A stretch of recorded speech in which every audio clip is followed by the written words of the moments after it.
Okay, we shall continue this now.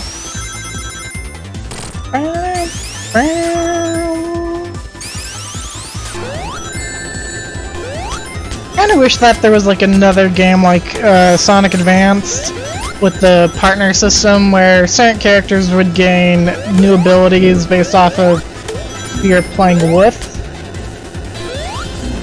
Like for instance, I think it was like Knuckles and Tails, but I think, if I remember correctly, like Tails gained boxing glove ability. Either that or it's a flight, bonus flight, a speed flight.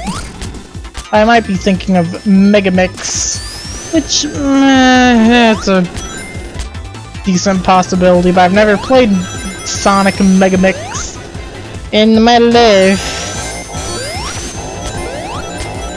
Not a single time. Actually, once, but I don't count that as me playing it. It was more like me like, oh, what's this ROM on the workshop? Is it full of full of not safe for work content, which is an actual problem with the freaking workshop. Like, I downloaded a whole bunch of mods that seemed innocent, but some were in SFW, and I was just sorting through them, reporting them, you know. Being a good Samaritan. I do have a lightning shield, right? Like the good Samaritan that I am, I reported the mods. But there's a surprising amount of them.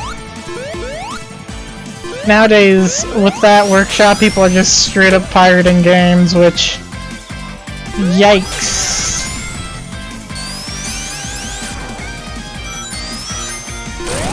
They need a moderation team for the workshop.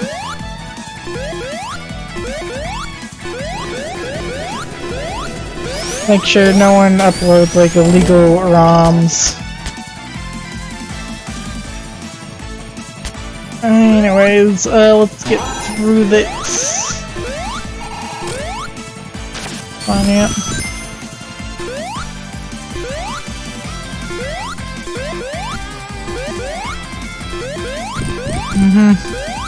Oh crap.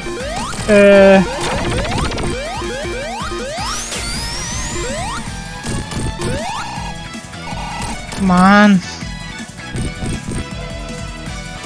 These things are worse than like waiting for the bubbles to spawn like Hydro City, or not Hydro City, Labyrinth Zone. And I do hate me a Labyrinth Zone.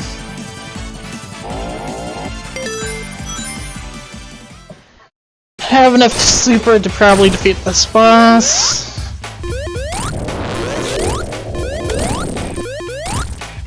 Yeah.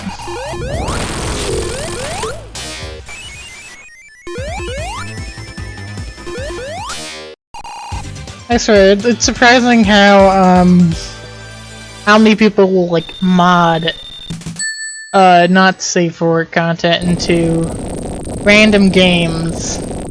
Just like, why? Even like Doom can't escape it, I think.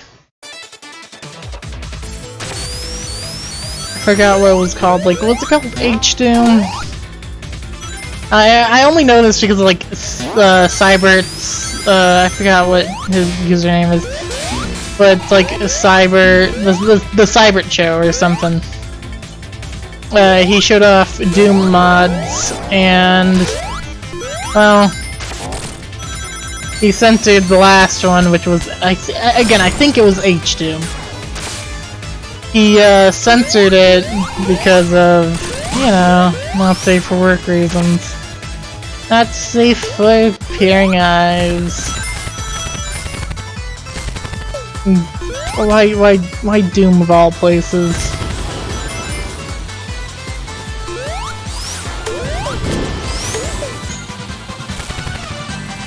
Like, sure, I'll give them like the benefit of the doubt in some instances, Like, oh yeah, let's do it in a fighting game. Like, yeah, you do you, it's not affecting me, but like, some people are dead set on making characters do really lewd actions, that's just why. Yeah, I'm going to edit this model of the character to make it look naked. I mean, I don't have to see it on my screen.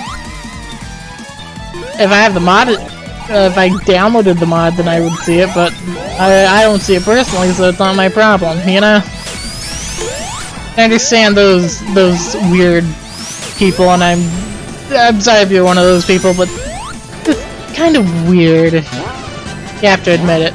You have to admit it's just weird, bizarre. Why? Out of all the things you could do, why have naked characters? Why mod them in?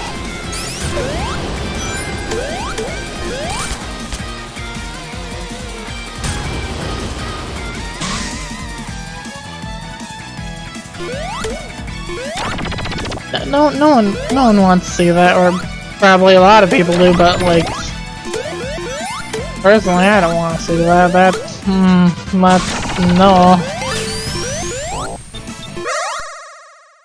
Okay, waiting for this. I really hate modding, and I'm okay with modding, just some people take it way too far.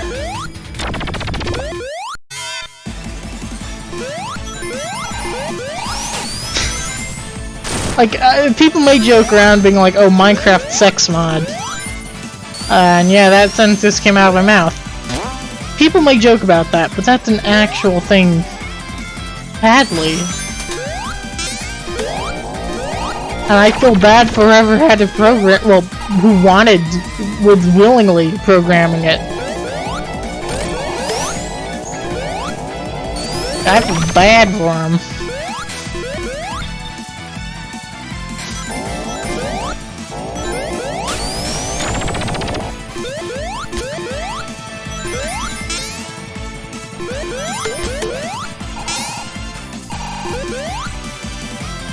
No, so who download the Minecraft?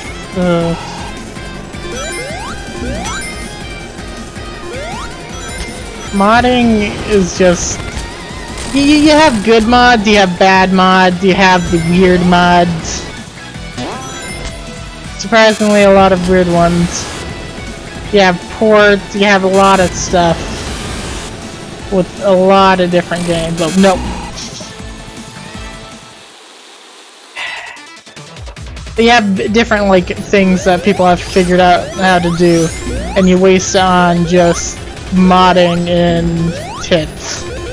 Because I don't, why? Like, I don't see, like, I don't understand why. At all.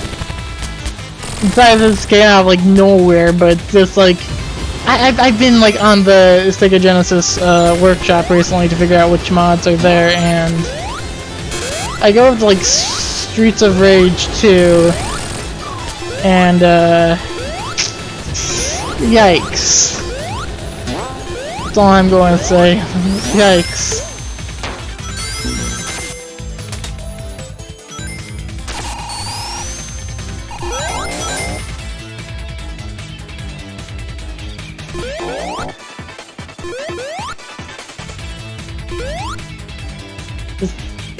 Yikes, completely, just like, for what? Ooh. What have you done to that game? I shared on the official workshop page. It's on Steam.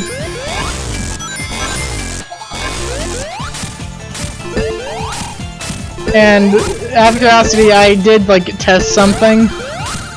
The incompatible tagged items are still compatible. Most of them are.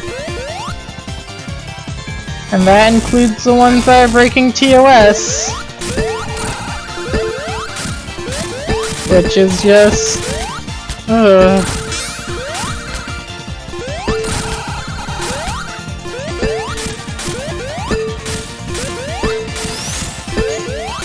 Today I'm going to freaking break TOS of Steam's workshop guidelines, just so I can do a good thing. Only I would enjoy. Not me personally, but the creator. Just disappointing. The worst part about it, like, sorry if I'm dragging on this conversation out, the worst part about it is the mods. Some sprites have a lot of detail, and you're just wasting your effort, your time, into something that's just, oh look, boobs, and it's just, why are you wasting your time in doing that when you could, like, I don't know, make a unique model? Play around a bit.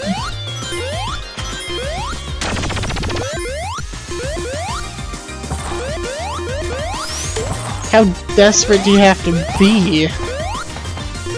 Especially for like Sega Genesis games of all things. How desperate do you have to be?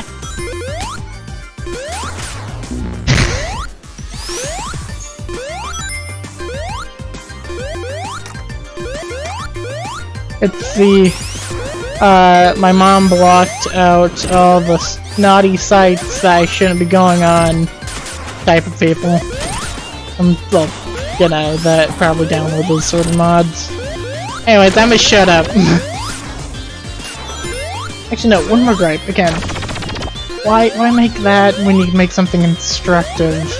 Something that just, you know, is the opposite of what you're doing. I think can I jump up there? Yeah. I always forget if I can do that. You know, weird.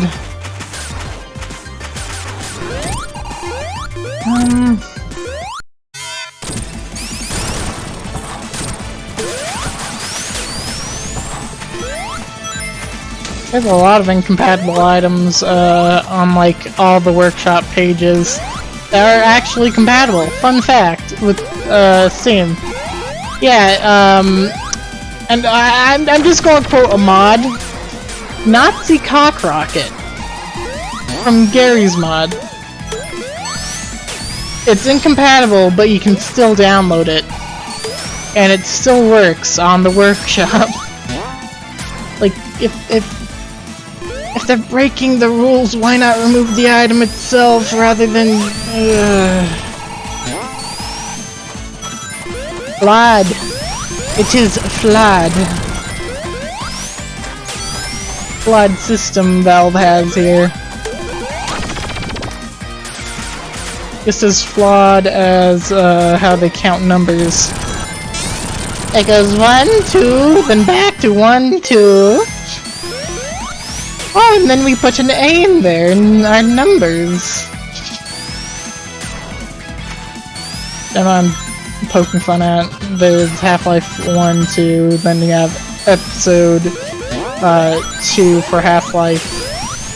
Well, Half-Life 2 episode 1, which is, if I remember correctly, it's like an updated version.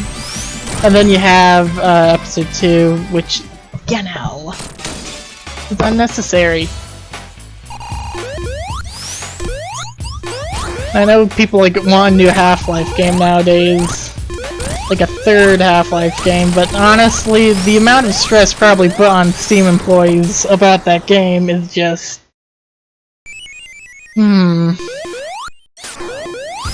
enough to drive somebody to be like, yeah, no, I don't want to work here anymore, yeah, no. If we get negative reviews, then we're kinda, going to get bad rep. If we do something different, you know, from the normal formula. Like, game designers have to take in mind some of the decisions, just like, okay, so do we want to change the formula, or do you want to add something, old? Something reliable? Or do you want to just put out the same garbage?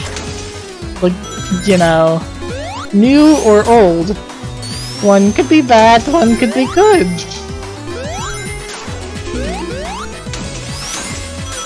the amount of backlash that they theoretically could receive is just enormous. Worldwide just dislike. There we go.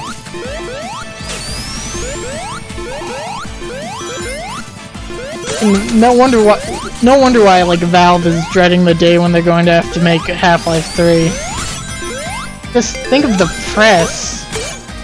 If game adds feature that press dislike, they're going to probably just, you know, say the game is a bad follow-up.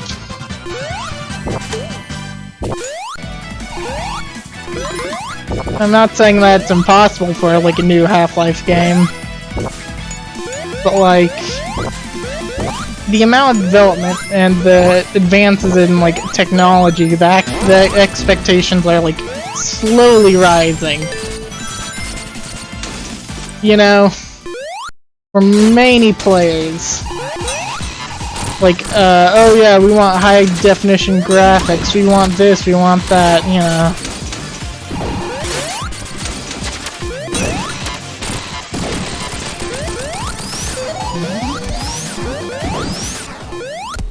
Like a very risky move.